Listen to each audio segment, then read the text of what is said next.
So dahil bumaba na sila mga kwatsero, ako naman ay pupunta sa kabilang farm. Titignan ko kasi doon yung mga talahib na tinanim ko upang pagdating sa tag-ulan ay meron kaming makukumpayan.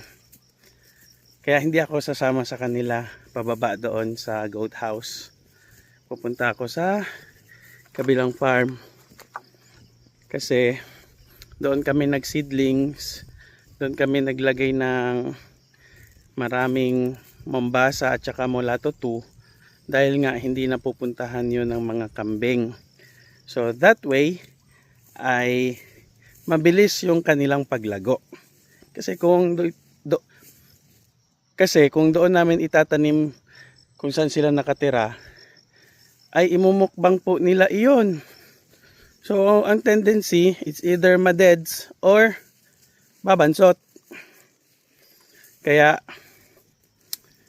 sa kabilang farm namin tinanim.